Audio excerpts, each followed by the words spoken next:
zaman. Kita sudah sering sekali mendengar jargon ini, dan tentu ada yang peduli dan ada yang tidak peduli. Sekarang bagaimana menurut Torah dan pengajaran Yudaisme? Menurut pengajaran Yudaisme, dunia yang kita hidup bersama sekarang ini umurnya hanya akan mencapai 6.000 tahun. Setelah itu, dunia ini akan bertransformasi menjadi kekekalan, yaitu alam fisik tetapi kekal. Maka dari itu, saat ini menurut kalender penanggalan Ibrani, kita sudah mencapai tahun 5780. Jadi benar bahwa kita sudah ada di akhir zaman atau di penghujung akhir zaman. Sekarang apakah kita perlu takut karenanya? Atau mungkin pertanyaannya, apa yang perlu kita lakukan? Jawabannya ada di nubuatan para nabi yang ada di dalam tanah. Nabi Yesaya, Nabi Zakaria, Nabi Zefanya, Nabi Habakuk juga menubuatkan. Saya petik beberapa perkataan daripada para nabi tersebut, yaitu seperti ini. Karena bumi akan penuh dengan pengetahuan akan Hasyem seperti air menutupi dasar lautan. Nubuatan ini diucapkan oleh Nabi Yesaya di dalam kitabnya Yesaya pasal 11 ayat yang ke-9, dan juga perkataan yang sama dikatakan oleh Nabi Habakuk di pasal 2 ayat yang ke-14.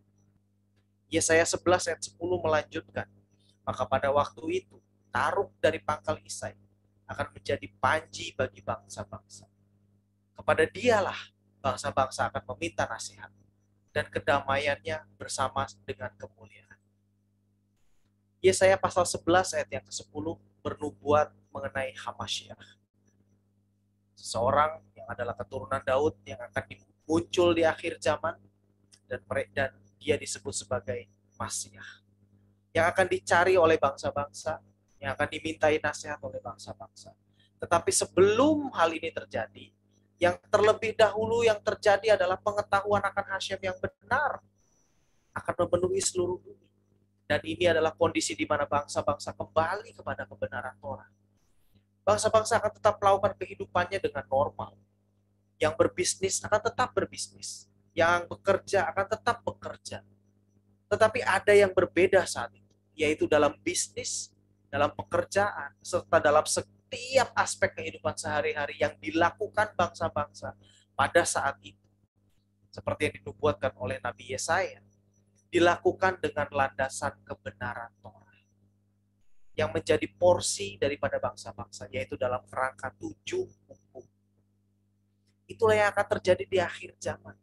Bukan sesuatu yang menakutkan, bukan sesuatu yang mengerikan, tetapi justru sesuatu yang sangat positif, di mana bangsa-bangsa akan melakukan kehidupannya dengan moralitas yang benar, dengan panduan yang benar, yaitu dengan tuntunan Torah yang sudah diciptakan oleh Tuhan sendiri untuk menjadi tuntunan hidup umat manusia. Dan bagi bangsa-bangsa, itu ada dalam kerangka 7. Sekarang pertanyaannya, kapan itu mulai terjadi? Sebetulnya hal itu bisa terjadi saat ini juga, saat ini sekarang. Dan pertanyaan berikutnya adalah, maukah kita menjadi orang-orang dari antara bangsa-bangsa tersebut yang menggenapi apa yang dinubuatkan oleh Yeshayahu Hanafi? Menjadi orang yang penuh akan pengetahuan akan Hasyem yang benar. Mulai dari pribadi demi pribadi. Maka ketika kebenaran Torah itu dipahami oleh semua orang, semua bangsa, nubuatan Yesaya 11 ayat yang ke-9, pengetahuan akan Hasyem yang benar akan menutupi seluruh bangsa, akan meliputi seluruh bangsa, seperti air menutupi dasar lautan akan terjadi. Tentukan hidup dan pilihan Anda dengan bijak dan benar mulai hari ini. Saya ada bersama dengan Torah untuk bangsa-bangsa dalam